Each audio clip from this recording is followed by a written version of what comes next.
Bonjour et bienvenue au show Minter Dialogue, épisode numéro 119. Je suis Minter Dial, votre compère et hôte pour ce podcast. Mon invité aujourd'hui est Nicolas Chausson. Nicolas est un patron affirmé. Ayant été directeur général chez L'Oréal, ensuite fondateur de la filiale de GHT France, qu'il a guidé au succès pendant 12 ans. Il est désormais PDG et propriétaire de Velecta Paris, le premier fabricant mondial de sèche-cheveux professionnels fabriqués en France.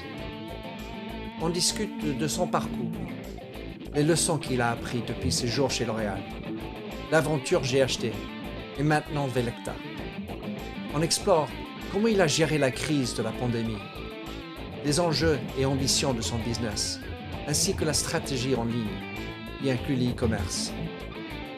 Si ce podcast vous a plu, merci de prendre quelques instants pour laisser une revue sur votre service de podcasting préféré. Plongeons alors dans cette nouvelle émission avec Nicolas. Nicolas Chausson, oh là là, que ça fait plaisir de t'avoir. Je te connais depuis des années, quelques décennies. On s'est rencontrés lorsqu'on était tous les deux chez L'Oréal. On s'est rencontrés sur les terrains de tennis. Tu m'as souvent mis des patates. Et toujours un plaisir de parler avec toi. Nicolas, dans tes mots, comment souhaiterais-tu te présenter ? Eh bien, je m'appelle Nicolas Chausson. J'ai 51 ans et nous avons évoqué il y a quelques secondes tous les deux le fait qu'on était assez proches aussi en âge, mon vieil ami, et qu'il fallait donc continuer à se voir sur les terrains de tennis. Je travaille dans le monde de la beauté, de la coiffure depuis toujours. Après mes études, je suis rentré chez L'Oréal Professionnel et c'est là, en effet, qu'on s'est rencontrés. J'y suis resté chez L'Oréal Professionnel pendant 13 ans, à occuper différentes fonctions en commercial, en marketing, puis à diriger des marques. J'ai démissionné de L'Oréal en 2006 en étant absolument enchanté de cette entreprise. Donc, je suis parti en très bons termes. J'y ai encore beaucoup d'amis, mais j'avais envie de voler de mes propres ailes. Et puis, j'avais aussi un projet personnel à l'époque qui était de rentrer à Lyon, puisque je suis lyonnais, avec ma femme et mes enfants pour nous rapprocher de la famille. Et donc, en 2006, j'ai créé de zéro la branche française de GHD, une marque anglaise de petits accessoires de coiffage électrique, brosses, lisseurs, sèche-cheveux, etc. Là aussi, c'est peut-être mon cycle, 12 ans, 13 ans. J'ai développé de zéro cette entreprise, cette marque, et je l'ai laissée au bout de 12 ans. Elle avait été rachetée, la maison mère, par Coty. Et comme j'avais toujours envie, même 12 ans plus tard, après avoir quitté L'Oréal, d'être un peu indépendant, ça m'allait moyennement de voir cette entreprise rachetée par un grand groupe. Donc j'ai quitté et j'ai acheté une entreprise qui s'appelle Velecta et que je dirige aujourd'hui depuis 2 ans et qui est une entreprise qui fabrique des sèche-cheveux à destination des professionnels. Voilà. Quel parcours! Et donc, quand tu étais chez GHT, donc changement de cap avec L'Oréal et surtout maintenant avec Velecta, qu'est-ce que tu as gardé, outre des bons amis et un bon souvenir, de ton expérience chez L'Oréal? Qu'est-ce qui était à garder? Qu'est-ce qui n'était pas à garder de ce que tu as appris avec ton passage, comme on a eu en commun chez L'Oréal?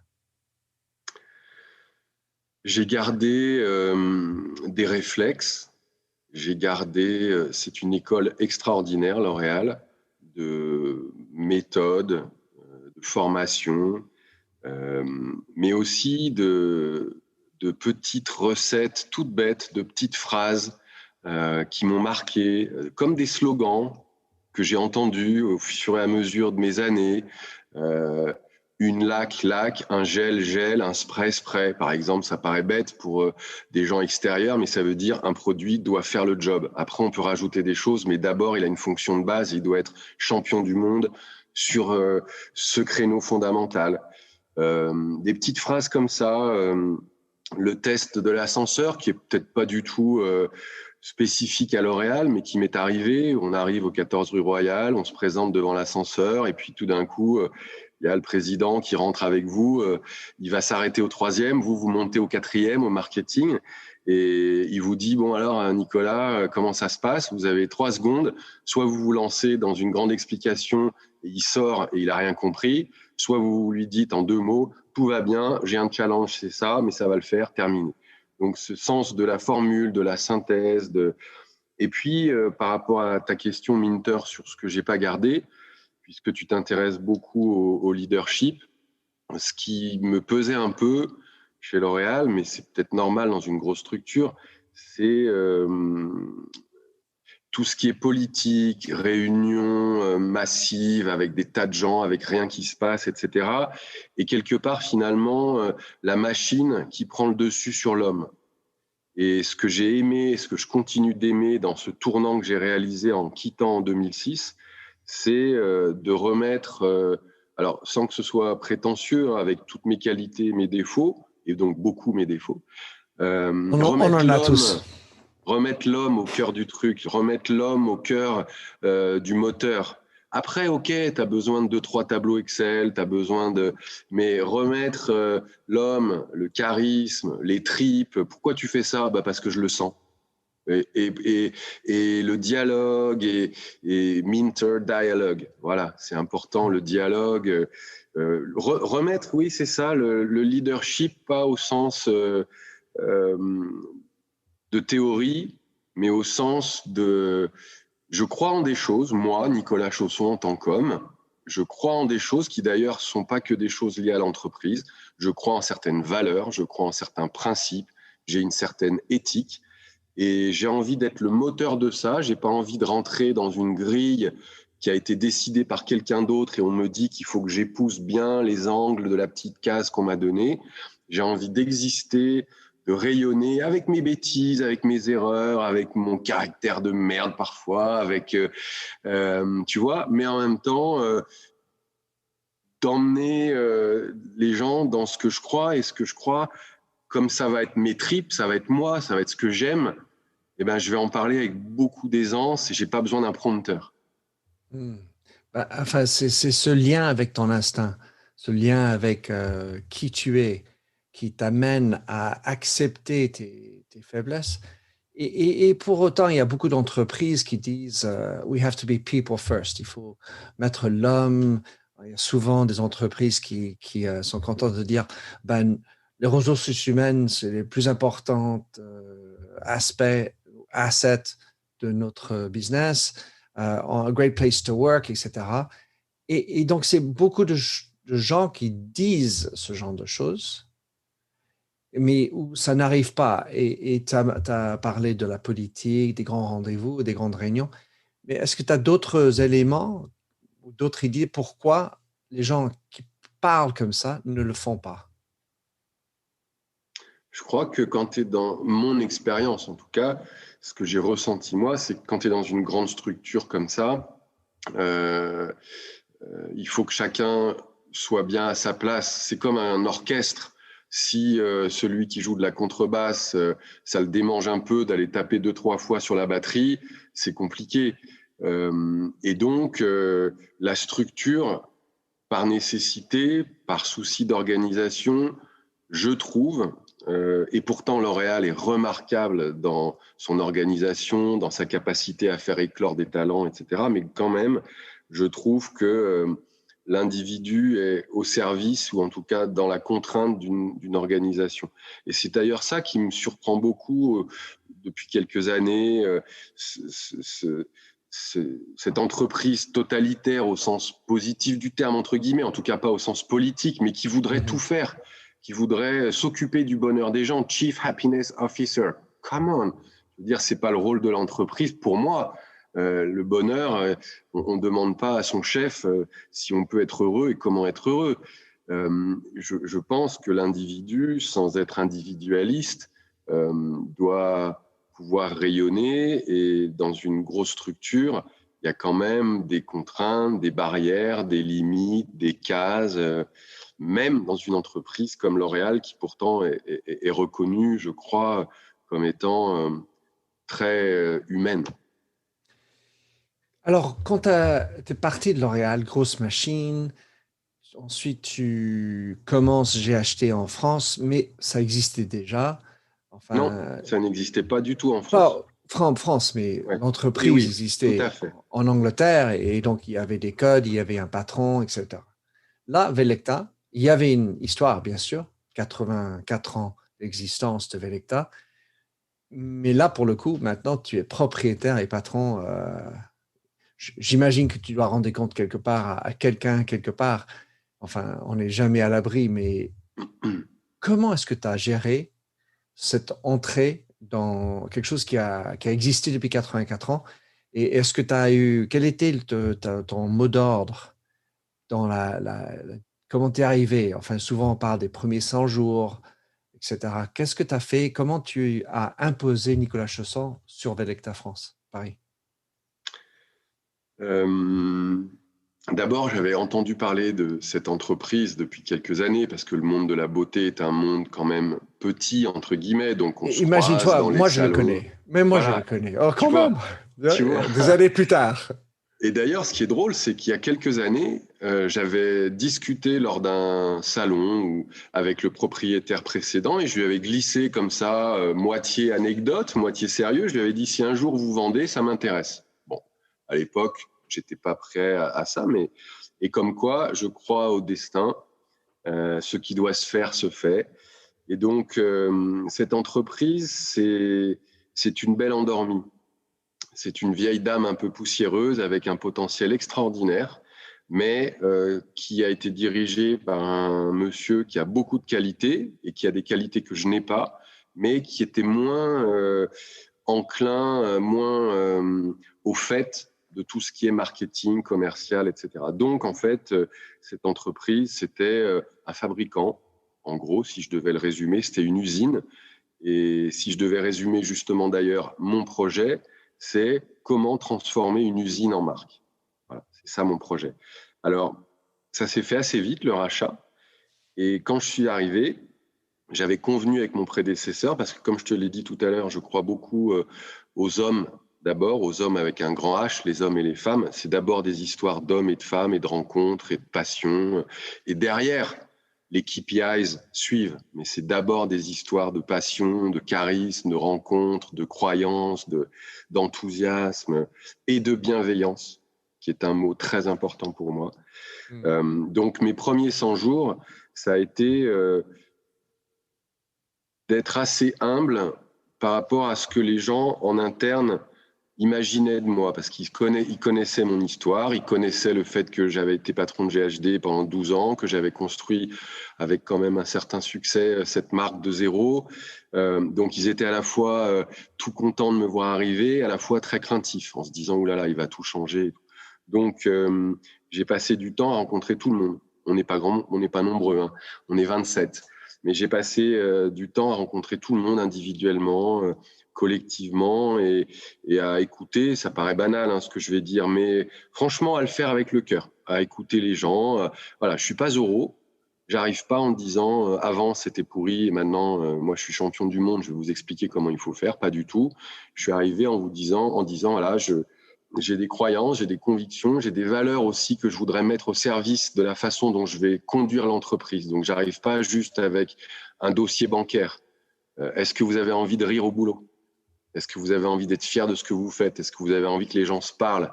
Est-ce que vous avez envie qu'il y ait un climat apaisé dans l'entreprise? Et donc, quand on y vient le matin, on y vient le cœur léger, alors qu'apparemment, avant, il y avait quand même des tensions, des silos, les gens se parlaient pas beaucoup, c'était pas leur habitude. Quand je suis arrivé, j'ai dû acheter un vidéoprojecteur. Il n'y avait même pas de vidéoprojecteur parce qu'ils faisaient jamais de réunion. Chacun travaille dans son coin. C'est pas parce qu'ils s'aiment pas, c'est parce que c'était pas l'habitude. Donc, pardon, hein, Minter, si ça paraît un peu bateau, mais c'est la vérité. Les 100 premiers jours, j'ai essayé d'écouter et de me faire connaître plus en tant qu'homme d'abord qu'avec des questions sur les stocks et le taux de marge. C'est formidable. Enfin, je pense qu'il y a quand même la pression toujours qui est là et la réalité du leadership, c'est arriver à tamponner entre cette pression qui est forcément qui t'appartient que ce soit par des actionnariats ou par tes propres mesures et de comment tu veux t'en sortir. Et rester humain. Et c'est ça la difficulté, c'est qu'il y a toujours cette tension et que tu as mis le poids sur l'humanité, tu as mis l'action derrière les mots. Je trouve ça formidable. Et ça donne aussi beaucoup de soulagement, de relief, parce que moi, je crois vraiment, c'est pas un argument de vente, c'est pas pour faire un beau discours, mais je crois vraiment que si tu es aligné, toi Minter, moi Nicolas, chacun a un alignement différent, mais je crois que si tu es aligné, si ce que tu fais, tu te sens bien avec des erreurs, avec des petites larmes parfois, avec des loupés, et puis aussi avec des hugs, avec des moments de plaisir, avec de la satisfaction. Le reste suit. Le reste, ça marche si tu te sens bien. Et je pense que c'est aussi ça, une difficulté de rayonnement de l'individu dans un grand groupe par rapport au leadership quand tu es toi-même dans une plus petite structure. C'est que tu te dis pas, est-ce que si je fais ça, je vais être bien noté? Est-ce que si je fais ça, je suis bien dans le brief qu'on m'a donné? En fait, tu es toi-même. Et ça suit derrière, ça suit avec parfois quelqu'un qui doit, ou toi-même, ramasser les pots cassés parfois, mais globalement, ça suit parce que tu te sens bien, tu es bien, tu es Oui, tu es aligné. en touche avec qui tu es. Et hier, j'étais en train de discuter avec une marque de bière et qui fait un tabac qui s'appelle Beavertown Brewery. Ils font des bières avec des dessins sur les canettes. Ils ont 90 millions de canettes maintenant qu'ils font par an.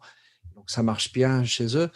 Et pour autant, il n'y a pas une espèce de carnet pour charte graphique pour la marque. C'est comme le patron le sent. Et il dit toujours, je suis dans mes tripes. Alors, ça va être difficile de transmettre, mais ça garde depuis qu'ils ont maintenant une grosse équipe.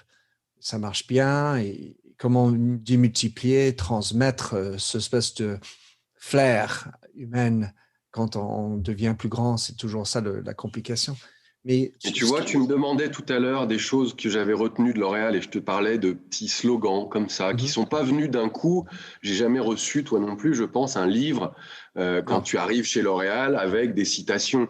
Mais tu vois, je pense à une citation célèbre, je crois que c'était Lindsay Wayne-Jones qui disait « Il faut avoir la tête dans les étoiles et les pieds dans la terre ». Quand tu parles de cette difficulté à trouver un bon équilibre entre d'un côté ton instinct, tes tripes, et en même temps un peu de structure, un peu de rigueur, parce qu'il faut après que tout ça, ça soit pas juste comme ça en l'air. Il faut que les équipes suivent, qu'elles aient roadmap, qu'elles aient donc ça peut pas être juste tiens on fait ça, tiens on fait ça.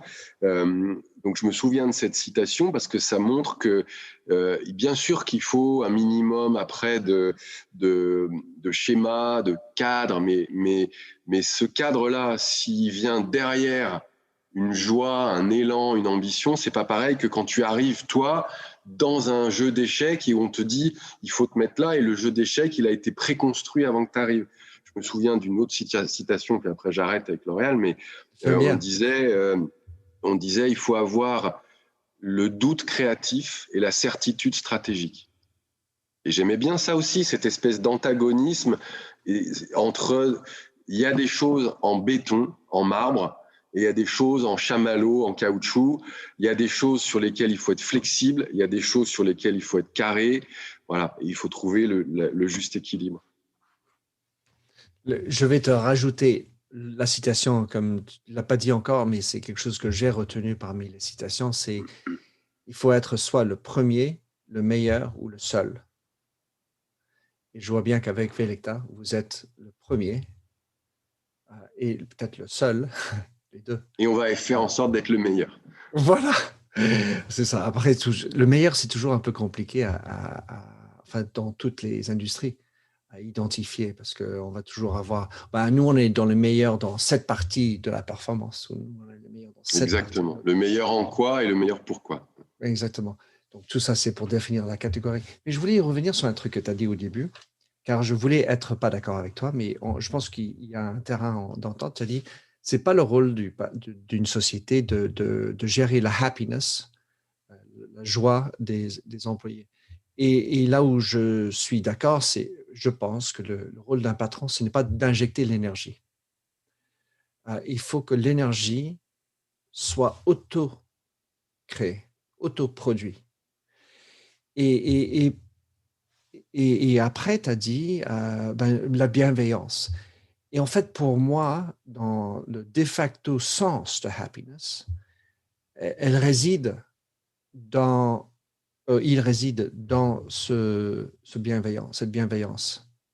C'est-à-dire que là où tu rends les gens confortables, tu rends les gens joyeux, tu as dit amener le rire au bureau, c'est, et c'est safe, c'est OK de pleurer, c'est OK d'avoir ses humeurs.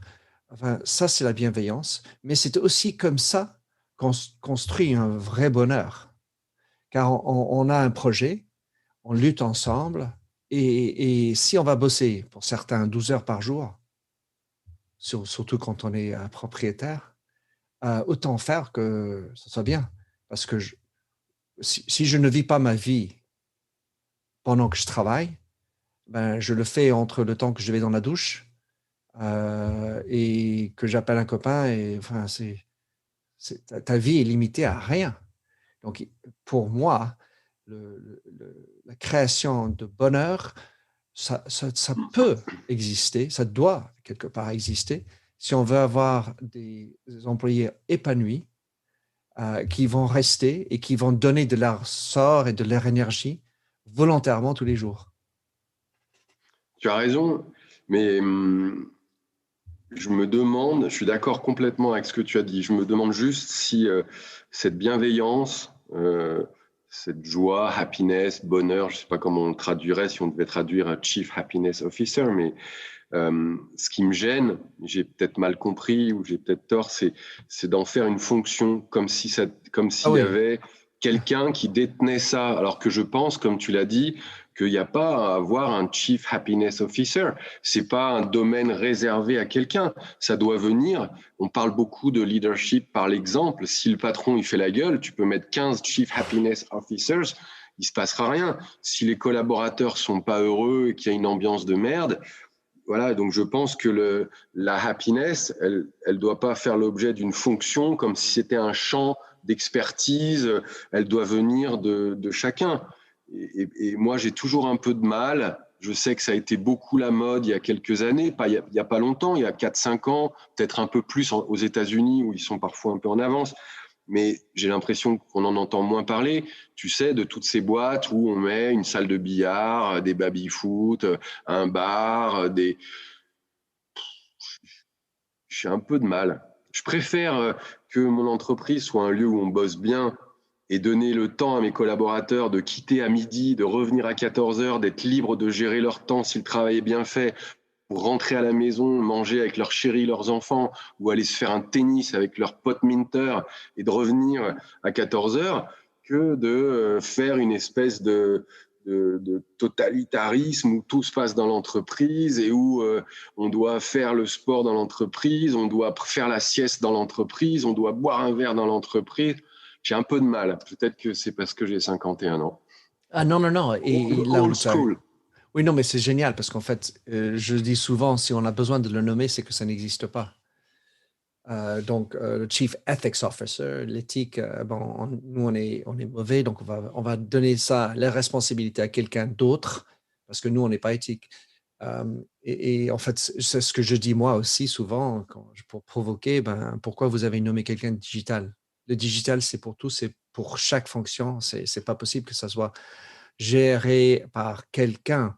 C'est comme dire un chief oxygen officer, quelqu'un qui doit respirer. Bon, ben, putain, on n'est pas arrivé là, j'espère. Non, mais tu vois, tu as raison, les mots sont importants. Donc voilà, Chief Happiness Officer, moi j'ai un peu de mal parce que je pense que c'est pas quelque chose qui doit être privatisé. Ça doit venir par l'exemple plutôt du haut et après rayonner. Mais parlant des mots, puisque je sais que tu aimes bien les mots toi aussi, et ça me fait penser, puisqu'on parle aussi de leadership, j'avais lu ou entendu il y a quelques jours, je ne sais plus si c'est lu ou entendu, la réflexion sur le mot Chief Executive Officer. Et là aussi, la personne disait, mais il faudrait peut-être là aussi revoir le mot. Est-ce que c'est Chief Executive Officer ou est-ce que c'est pas peut-être Chief Vision Officer plutôt que Executive? Et cette vision que le leadership doit donner, partager, c'est pas qu'une vision de il faut faire plus 9 l'année prochaine et il faut baisser le stock. C'est aussi une vision de mais j'ai envie que ça soit quoi, moi, ma vie au bureau demain?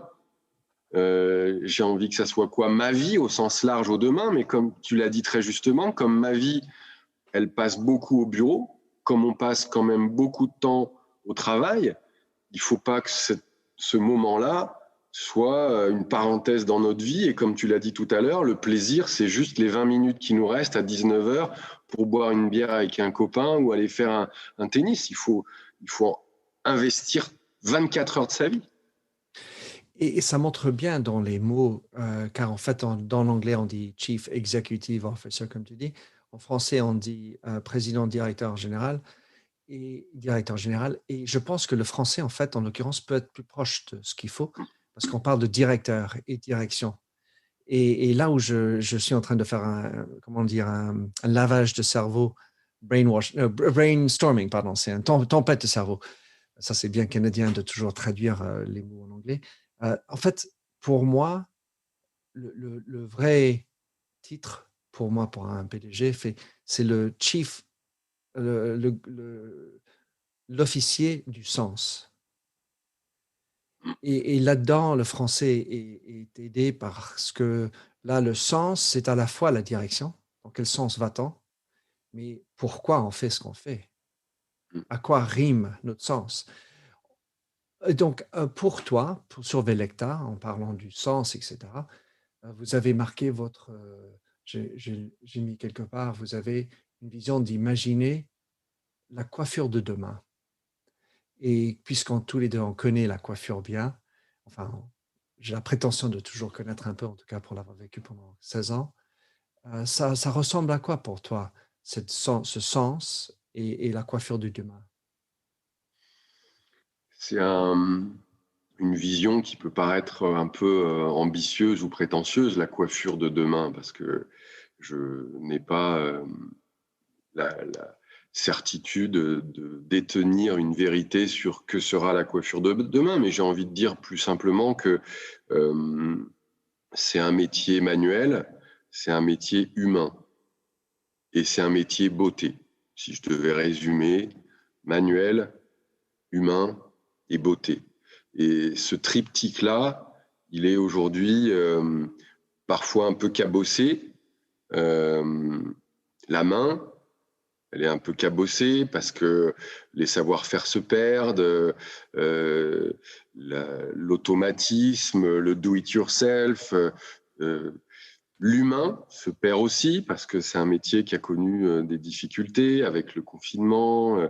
C'est un métier difficile qui n'est pas forcément toujours valorisé, qui n'a pas toujours été présenté comme un vrai métier dont on rêve. Parfois, il a été présenté de manière assez moqueuse comme le métier de ceux qui n'ont pas réussi à faire autre chose. Bon, donc il y a une valorisation humaine qui est le cœur de ce métier et qui pour moi, est vraiment très importante. Et puis, il y a aussi la beauté. Et la beauté, parfois, je me suis souvent posé la question, moi qui suis un peu comme toi, philosophe, et qui ai envie de donner, comme tu l'as dit à l'instant, du sens à ma vie, je me suis aussi pas mal demandé si finalement je faisais pas un job assez ridicule et assez dérisoire, la beauté. Parce que finalement, et ça me permet d'ailleurs de rester un peu modeste quand on a des difficultés dans l'entreprise. Je suis le premier à rappeler à mes collaborateurs, attendez, vous savez quoi? On ne sauve pas des vies, on n'interrompt pas des guerres, il y a des enfants qui n'ont pas d'eau dans le monde. Donc, vous savez quoi? On va se calmer, on va se remettre un petit peu droit et on va avoir les pieds sur terre. Mais quand même, quand je cherche du sens à la beauté, Je me souviens, j'ai le droit de citer une marque, Of course.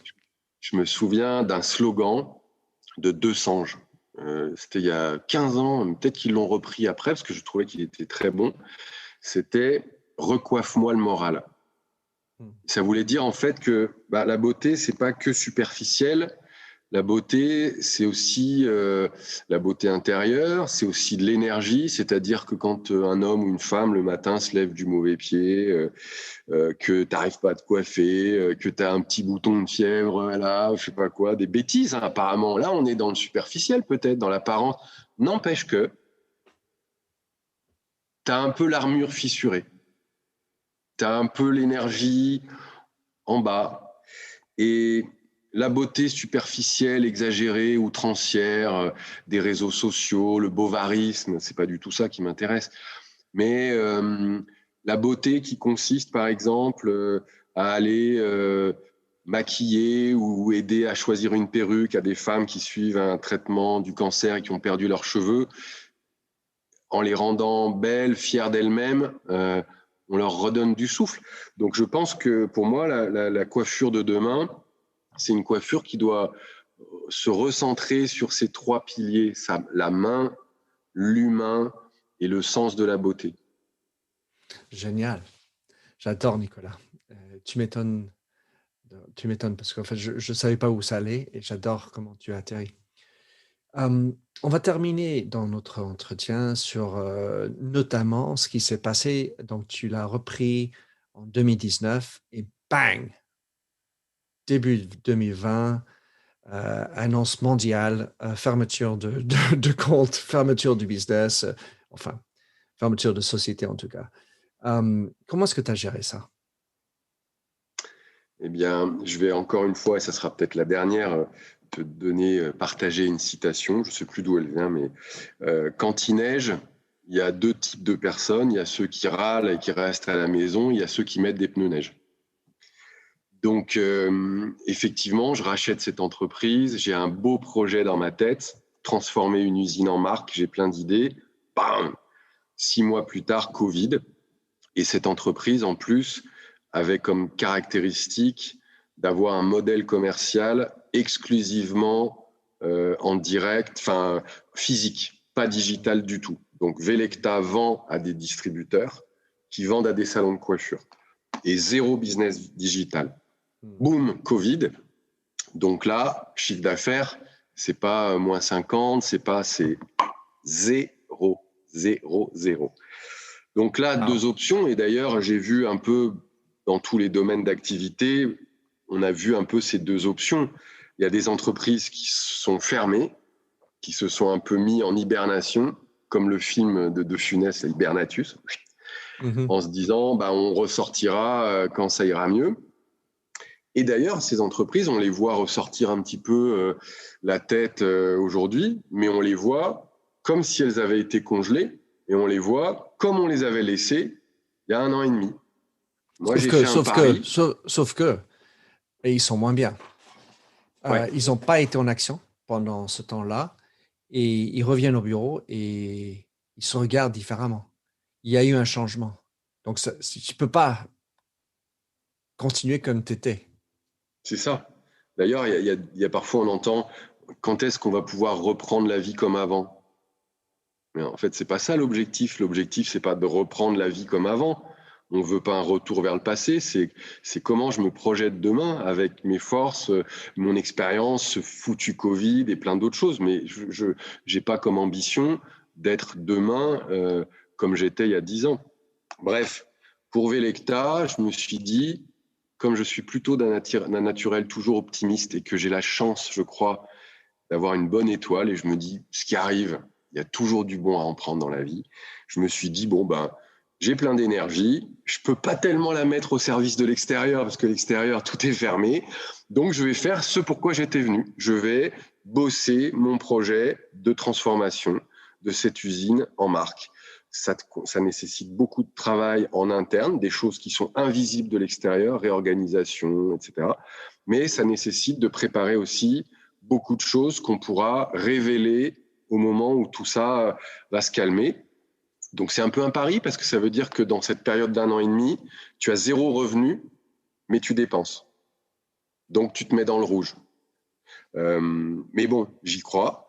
Et c'est ce qu'on a fait. Donc, on a travaillé ce nouveau Velecta qui s'appuie, comme je le disais au début, sur des piliers existants de l'entreprise, mais qui n'étaient pas mis en avant. Et puis sur une projection avec de l'innovation, de la nouveauté, une nouvelle image. Donc pour répondre à ta question, j'ai profité c'est comme s'il se mettait à pleuvoir des trombes pendant une semaine. Et ben, au lieu de bouquiner dans mon canapé, je me suis entretenu physiquement à la maison, j'ai fait des pompes. Comme ça, dès que le soleil revient, je suis affûté, je suis prêt à y aller. Ben voilà, j'ai profité de cette période. Ce qui a été un challenge, ça a été de garder le moral des troupes. Parce que moi, je me suis dit, on va en profiter pour. Mais en même temps, les autres, à l'atelier, il n'y avait plus d'activité. Au commerce, il n'y avait plus d'activité. Donc, il fallait mobiliser les gens en leur disant, vous savez quoi, on est en train de préparer une fusée. Mais c'est vrai qu'il y a eu un challenge. Génial. J'adore. Et enfin, ça doit être quand même un passage extrêmement difficile. Tu as pris ça sur toi. Tu vas mettre en œuvre ta vision de passer de l'usine à la marque. Tu es passé sur l'e-commerce. Qu'est-ce que tu as retiré de ta transformation sur l'e-commerce pour Velecta? Quelles sont les leçons? Qu'est-ce que tu as senti? Est-ce que les erreurs faites ou les bonnes choses que tu as réussies? J'ai trouvé que l'e-commerce, c'est beaucoup de techniques, des outils. Donc, il faut les connaître. Moi, je ne les connais pas. Je ne suis pas un geek. Je ne suis pas hyper à l'aise sur les réseaux sociaux. Je suis présent sur LinkedIn, l'entreprise Velecta et moi aussi à titre perso. Mais tu vois, à titre perso, je ne suis pas très Instagram. Je ne connais pas bien. J'ai un compte, c'est juste pour voir ce que publient mes filles. C'est toujours Tu vois, ça. donc c'est toujours ça. J'ai pas Facebook, tu vois, donc je suis un dinosaure un peu. Donc, je pense que pour prendre le tournant digital, il est important déjà d'avoir une maîtrise technique, pas forcément soi-même, hein, mais d'avoir un appui en interne ou sur une structure extérieure, une agence. Mais il y a de la technologie derrière sur le digital qui est incroyable et qu'il faut connaître. Et après, il y a le temps. Le temps, parce que j'ai beaucoup entendu dire le digital, c'est merveilleux. Alors, est-ce que c'est moi qui m'y suis mal pris? C'est possible, hein. Mais je pense qu'en fait, même le digital, il faut du temps. Ça ne se passe pas du jour au lendemain. Et quand tu arrives d'un business qui est 100% physique et tu te dis, waouh, mais c'est génial, on a le digital, il y a tout à faire, on y va. Tu passes pas de 0% digital à même 10% digital en une semaine. Ça se construit. Donc, il y a un côté dans le digital qui paraît un peu magique, qui paraît un peu instantané, qui paraît un peu facile. Je trouve que c'est pas vrai. Il faut du temps, il faut de la technique et du temps. C'est ce que j'ai retenu de cette année et demie où je m'efforce de surtout pas perdre mon business physique, mais d'avoir à côté ce canal digital. J'adore les sujets, les conversations autour du temps, car en fait, ça nous appartient tous, cette notion, cette contrainte de temps. Et, euh, et pour autant, un autre temps, pour autant, la notion du temps a changé pour moi. Et dans ce que j'ai vu, moi, dans les entretiens, les travaux que je fais avec des clients, dans cette notion de temps, on se pose davantage la question, qu'est-ce que j'en fais de mon temps au bureau, à la maison, à quoi ça sert, quel est le sens de ma vie, le temps de ma vie.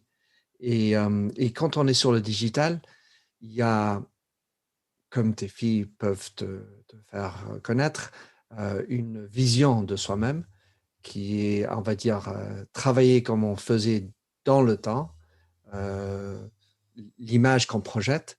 Alors, je trouve que les filles sont quand même très capables aussi de présenter des parties d'elles plus dans le privé, dans les comptes privés d'Instagram, beaucoup plus l'authenticité de leur vie.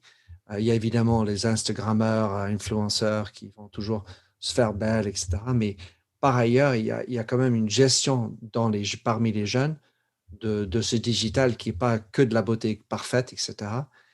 Mais il faut savoir aussi que c'est beaucoup dans un temps réel, temps real time. Donc, comme tu peux être sur social media, si quelqu'un pose une question, tu ne peux pas attendre quand tu es prêt. Il y a un temps d'attente qui est beaucoup plus impatient, notamment chez les jeunes, mais partout. Et donc, du coup, plus on est dans les réunions bureaucratiques, plus on n'est pas en touche avec soi-même et son instinct, on doit faire des messages par comité. Et ça aussi, ça s'apprend. Et ça prend un sacré temps, pour ne pas dire une grande révolution pour certains. Car toi, j'ai vu que tu t'es mis sur LinkedIn, j'ai souri comme je te connais. J'ai adoré le fait que tu te présentes en tant que fondateur et PDG de Velecta. Tu parles au nom de Velecta, mais au nom de Nicolas Chausson. Et il y a beaucoup de grandes entreprises, on peut penser à parler à beaucoup, qui ne savent pas faire ça, qui ne permettent pas le patron ou la patronne d'avoir ce temps et le ton personnel en ligne avec un sourire, pas scripté, avec le truc, enfin, tout doit être dit comme il faut. Et j'apprécie la manière que tu te présentes. Et je voulais te poser dernière question. Comment tu t'es senti avec ça? Est-ce que c'est quelque chose que tu étais en phase avec ou tu as dû faire un effort? Et comment ça s'est passé pour toi? Ce passation de toi sur LinkedIn, j'ai vu des vidéos aussi, je pense, sur le compte Velecta de Facebook, etc. C'est drôle que tu me poses cette question, Minter, parce que c'est une vraie interrogation pour moi. Pendant des années, à la fois quand j'étais patron de filiale comme Redken, par exemple, chez L'Oréal, mais même si chez L'Oréal, comme je te l'ai dit tout à l'heure, on est dans un cadre plus large et on va peut-être être plus délicat sur l'existence individuelle, etc. Mais même, par exemple, avec GHD, où j'ai dirigé la boîte pendant 12 ans, créé, dirigé, j'ai toujours été très reluctant, très pas à l'aise avec le fait de me mettre en avant. Pour moi, pour vivre heureux, vivons cachés. Pour moi, ce qui était important, c'était de faire ce qu'il fallait dans les coulisses. Et je préférais pousser l'entreprise, et être plutôt moi caché. Et les agences de RP, les agences me disaient, mais Nicolas, il faut que tu prennes la parole plus, que tu te montres, que tu incarnes l'entreprise, parce que c'est important d'incarner l'entreprise, et deux, je vais me faire un petit compliment parce qu'on me l'a fait, tu présentes bien, donc voilà, etc. Et j'étais jamais très, très à l'aise.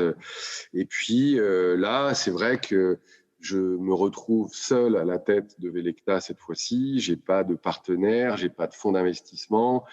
Et je me dis, je dois l'incarner vraiment, donc j'y vais avec ma façon de faire. Je fais des petites vidéos sur LinkedIn où je présente un produit. Alors on me dit, c'est peut-être pas à toi, le patron, de présenter un produit. C'est vrai.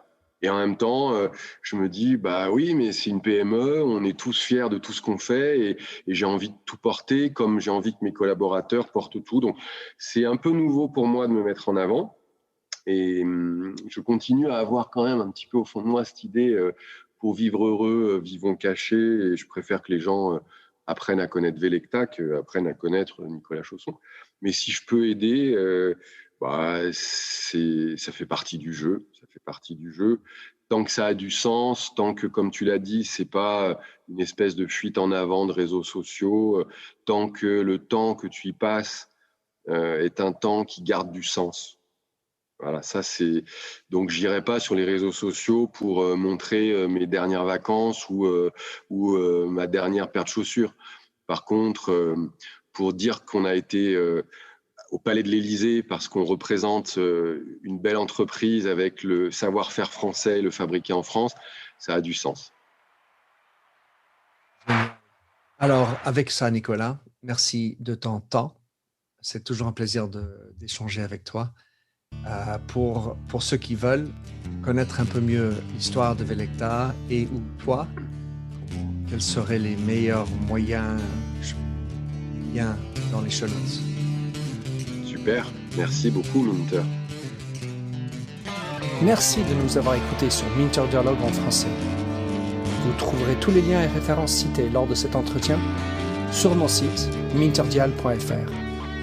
Pour vous inspirer, je vous laisse avec une chanson que j'ai écrite dans ma jeunesse, A Convinced Man.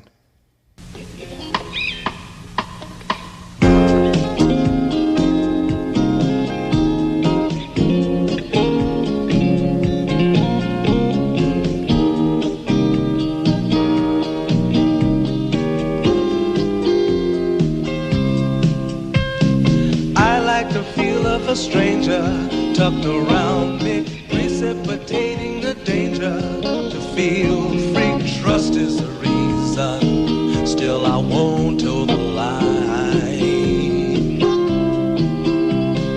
I sit here passively, hope for your respect, anticipating the thrill of your intellect. Maybe I tell myself there's no use in me lying. I'm a convinced man, building an urge. I'm a convinced man, to live and die submerged. A convinced man, in the arms of a woman. I'm a convinced man, challenge my fate. I'm a convinced man, competition's innate. A convinced man, in the arms of a woman. Despise revenges and struggle with deceit. Live for the challenge so life's not incomplete. What's wrong with challenge? I know soon we all die. I like the feel of a stranger tucked around me, precipitating the danger. To feel free, trust in my reason, and let me show you why. I'm a convinced man, practicing my lines. I'm a convinced man, here in these confines. A convinced man, in the arms of a woman. I'm a convinced man, admit to the test. I'm a convinced man, I'm ready for an arrest. I'm a convinced man, in the arms of a woman.